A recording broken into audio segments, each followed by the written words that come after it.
الحمد لله وكفى وعباده الذين اصطفى أما بعد فأعوذ بالله من الشيطان الرجيم بسم الله الرحمن الرحيم اعلموا أنما الحياة الدنيا لعب وله وزينة وتفاخر بينكم وتكاثر في الأموال والأولاد كمثل غيث عجب الكفار نباته ثم يهيج فتراه مصفرا ثم يكون حطاما وفي الآخرة عذاب شديد ومغفرة من الله ورضوان وما الحياة الدنيا إلا متاع الغرور.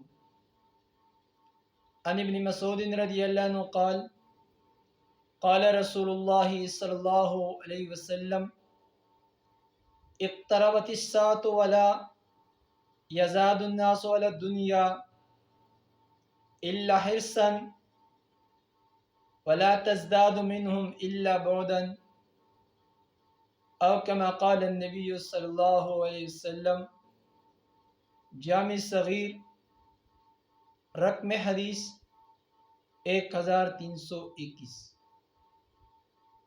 اللہم صلی علی سیدنا محمد وعلی آل سیدنا محمد وبارک وسلم. اے میرے محترم عزیز دوستوں،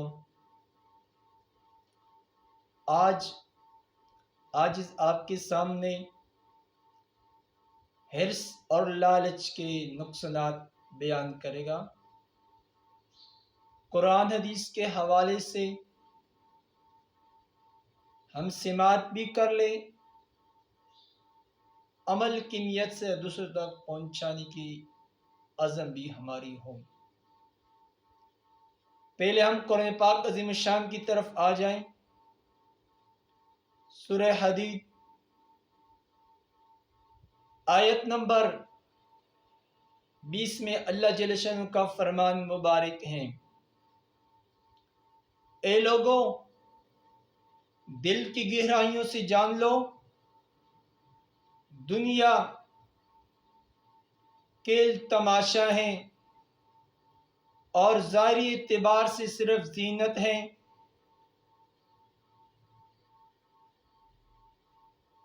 اور اللہ جل شانہ نے دنیا کی حرص کی مذمت بیان فرمائی ہے، اور سورہ منافقین میں بھی اللہ جل شانہ کا فرمان مبارک ہے.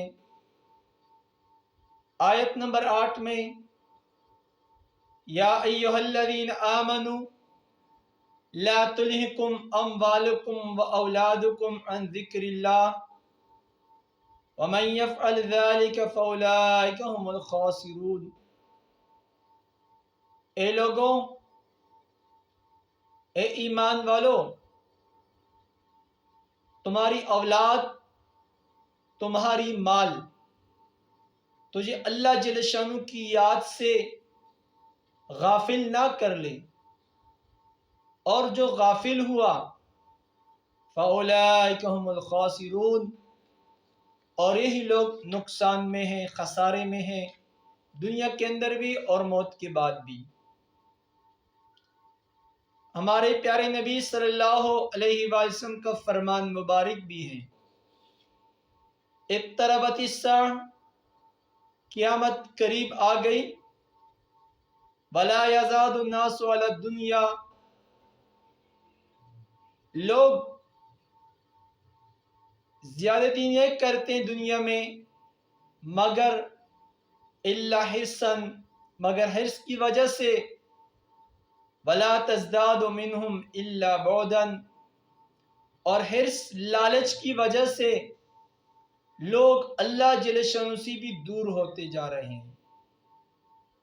یعنی اللہ جل شانہ کے احکامات سے بھی پورا ہونے سے بھی دور ہوتے جا رہے ہیں.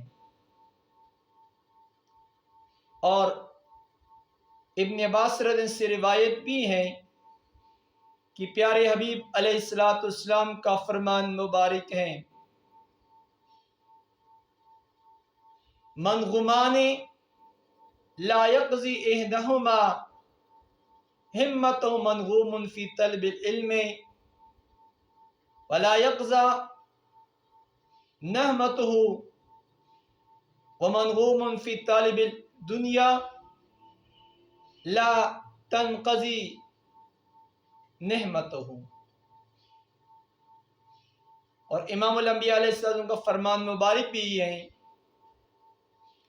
دو چیزوں کی لالچ یہ کم نہیں ہوتی ہیں، ایک طالب علم کی لالچ، اور دوسری دنیا کی لالچ، یہ کبھی کم نہیں ہوتی ہیں۔ علم کی لالچ اختیار کرنا، اس کے فوائد بھی ہیں دنیا میں بھی اور موت کے بعد بھی ہیں، اور مال کی لالچ دنیا کے اندر بھی اس کے نقصانات ہیں اور موت کے بعد بھی نقصانات ہیں۔ ہمیں سبق ملا،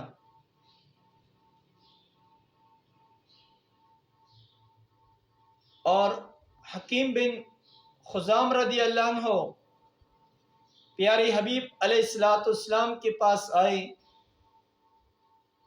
پیارے حبیب علیہ السلام سے کچھ مانگا، سوال کیا، امام الانبیاء علیہ السلام نے دیا، پھر آ کے اس نے سوال کیا، پھر بھی دیا، پھر امام الانبیاء علیہ السلام نے فرمایا دنیا میٹھی چیز ہے اور بغیر مانگنے سے جس کو ملے اس میں برکت ہوتی ہے، اور مانگتی ہوئی ملے پھر برکت نہیں ہوگی۔ حکیم بن حزام رضی اللہ عنہ نے عرض کیا یا رسول اللہ صلی اللہ علیہ وآلہ وسلم، میں اس کے بعد کسی سے سوال نہیں کروں گا۔ پھر سیدنا حضرت ابوبکر صدیق کا خلافت مقرر ہوا، حضرت سیدنا ابوبکر صدیق نے بھی کچھ دینا چاہا، حکیم بن حزام نے عرض کیا نہیں لیتا ہوں۔ پھر عمر رضی اللہ عنہ بھی کچھ دینا چاہا، پھر حکیم بن حزام نے عرض کیا نہیں لیتا ہوں، یہاں تک موت تک کسی سے کچھ سوال نہیں کیا۔ ابھی بھی ہمیں یہ درس مل رہا ہے ان حدیث مبارکہ اور قرآن پاک عظیم الشان کی آیت مبارکہ پر غور کرنے سے ہمیں یہ درس مل رہا ہے کہ دنیا کی لالچ بری چیز ہے۔ لالچ کس کو کہتے ہیں؟ ایک انسان کی چاہت پوری ہو جائے اور پھر کہتا ہے میری دوسری چاہت بھی پوری ہو جائے، پھر وہ پورا ہوگا، پھر کہے گا میری دوسری لالچ بھی پوری ہو جائے، لیکن یہ لالچ اس کی کبھی پوری نہیں ہوتی ہے۔ ابھی ہم اللہ جل شانہ سے ہماری دعائیں ہیں، یا اللہ ہم سب کو رزق حلال فراخ نصیب فرما، اور لالچ سے بھی ہماری حفاظت فرما۔ اور آخر میں جو امام الانبیاء علیہ السلام کا جامع صغیر میں فرمایا لا تزداد منہم الا بعدا، لوگ اللہ جل شانہ کی سے بھی دور ہوتے جا رہے ہیں، اللہ جل کے احکامات بھی نہیں مانتے ہیں۔ لوگ